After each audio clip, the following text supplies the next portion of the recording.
You know, it's funny how like everyday things can suddenly become like trendy. Ah, Like I was just thinking about this the other day. Take laundromats, for example. okay. I recently saw one that had a whole retro arcade inside. Really? It was so cool. Wow. And it got me thinking, like, are laundromats the next like big business opportunity? It's interesting you say that because you've been looking into laundromat ownership, I have. and there's definitely a buzz around it. There is, but like with any like hot investment, it's crucial to separate fact from hype. Right. Right. Yeah. That's why we're doing this deep dive into this article. Are laundromats profitable? It explores the potential of laundromat ownership. Yeah. And I'm curious to hear your take on it. Absolutely. This article is a great starting point because it tackles that common perception of laundromats being easy money, Go. Okay. which we know is not always the case. Right, right. Well, Uh, and it does mention that 95% of laundromats are successful. That's Right. a pretty impressive statistic. It is, but it is essential to understand what successful means in this context Okay. because it doesn't necessarily guarantee a huge profit margin, Right. which is the percentage of revenue left after deducting expenses.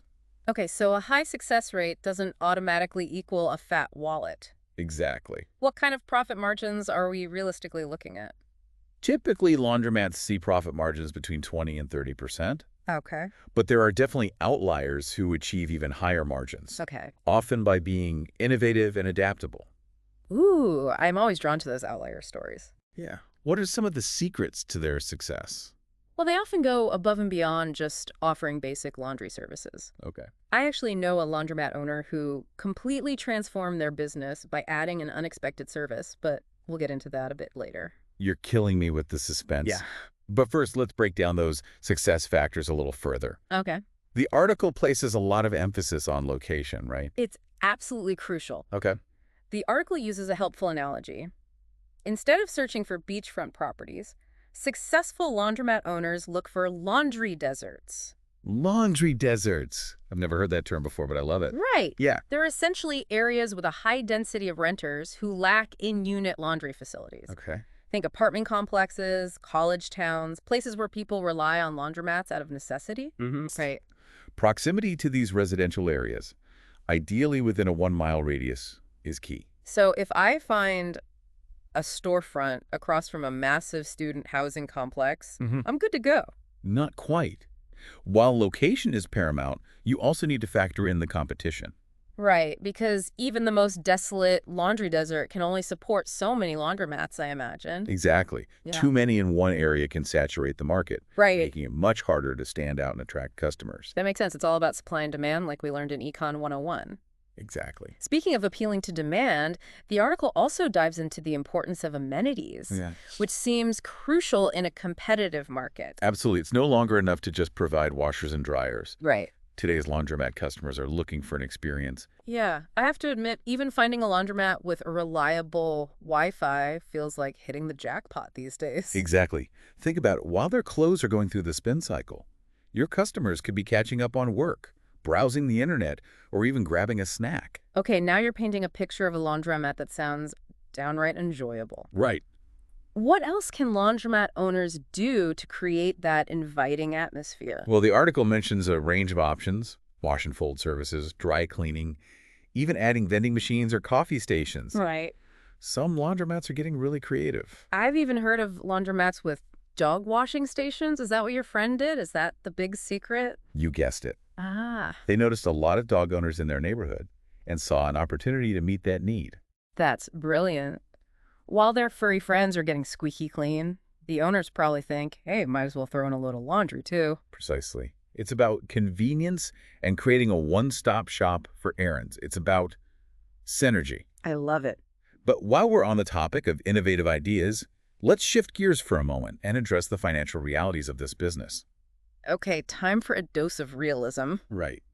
The article did mention startup costs, and I have a feeling those industrial-grade machines don't come cheap.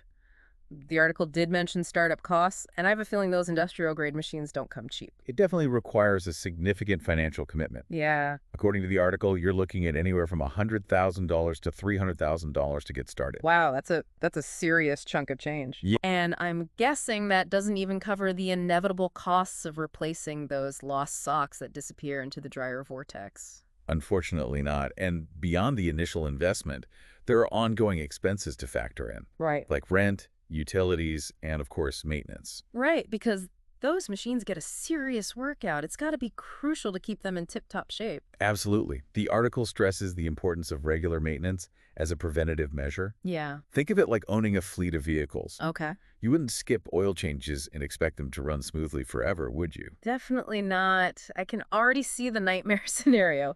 It's Saturday afternoon, peak laundry time, and half your dryers are at a commission. Exactly. Talk about a recipe for unhappy customers. Exactly. Regular maintenance is an investment, not an expense. Right. It helps minimize downtime, prolongs the life of your equipment, and ultimately saves you money in the long run. This is really making me appreciate the complexities of running a laundromat. It's more than just collecting quarters, that's for sure. It definitely is. The article does a good job of debunking that myth of laundromats being passive income generators. Right. In reality, it takes a lot of work, especially in the beginning, to get a laundromat up and running smoothly. So, to be successful, you need more than just a love for fresh laundry. You need business savvy, too. Absolutely. Understanding your target market is crucial, and that's something the article delves into as well. Okay, what does that entail exactly? Are we talking about like market research and analyzing demographics? Exactly. It's about understanding the needs and preferences of the people in your area. The article encourages potential laundromat owners to ask themselves some key questions. Okay. How often do people in this neighborhood rely on laundromats? Mm, What amenities would they truly value? okay. Are they looking for basic functionality or a more premium experience? That makes a lot of sense. You don't want to invest in a fancy coffee bar if your target market is perfectly content with a vending machine. Right. It's all about finding that sweet spot between what your customers want and what will set your business apart from the competition. So it's not just about offering every bell and whistle. Right. It's about offering the right bells and whistles. Exactly. Oh, For okay. instance, a pet grooming station might be a huge draw in a neighborhood full of young professionals with dogs, but could totally flop in an area with an older demographic. Right, okay. I'm starting to see the bigger picture here. Yeah. It's about being strategic, understanding your market, and making smart decisions about where to invest your resources. You got it. It's about viewing your laundromat not just as a place to clean clothes, Right. but as a business Mhm. with real potential for growth and profitability. So after weighing all these factors, the costs, the competition, the customer base, what's the verdict? Is opening a laundromat a smart financial move? So after weighing all these factors, the costs, the competition, the customer base, what's the verdict? Mm. Is opening a laundromat a smart financial move? That's the million-dollar question, isn't it? And like with any business venture, Right.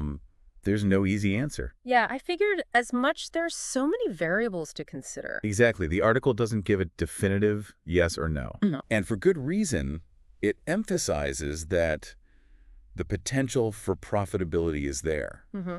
But it hinges on careful planning, Right. smart decisions, Okay. and a bit of entrepreneurial spirit. So it's not a get-rich-quick scheme, Right. but it's not necessarily a pipe dream either. You got it. Okay. It's about going into it with a clear understanding of the market, Mm-hmm. the financial commitment, and what it takes to run a successful business. It seems like a lot of it comes down to research and due diligence. Absolutely. The article really encourages potential laundromat owners to do their homework, Okay. analyze the demographics, Right. scope out the competition, and crunch the numbers to see if it makes financial sense for their situation. And maybe take a good hard look at their own tolerance for risk. Exactly. Starting any business comes with inherent risks. But with careful planning and a bit of luck, those risks can lead to great rewards. This has been such an eye-opening conversation. I feel like I've gone through the wash cycle myself. Yeah. From the initial excitement of a potential business idea to a more nuanced understanding of what it really takes to succeed. I think that's a great way to put it. It's about looking beyond the surface and really understanding the intricacies of the business. So for all those listeners out there who might be considering a spin in the laundromat world, Yeah. what's the key takeaway you would leave them with? I would say don't let the simplicity of a laundromat fool you. Okay. It can be a solid business opportunity, Mm-hmm. but it requires the same level of dedication, planning, and savvy as any other venture. Okay. Do your research, analyze your market, and most importantly, be passionate about providing a valuable service to your community. I love that. It's not just about clean clothes. Right. It's about creating a positive experience for your customers and being part of the fabric of your neighborhood. Exactly. And who knows, maybe your laundromat will be the next trendy spot in town. Maybe with an arcade and a smoothie bar. There you go. Okay, maybe I'm getting ahead of myself. But on that note, we'll let our listeners continue their own deep dive into the world of laundromats. Sounds good. Don't forget to check out the show notes for a link to the article we discussed and some other resources that might be helpful. Awesome. Until next time, stay curious.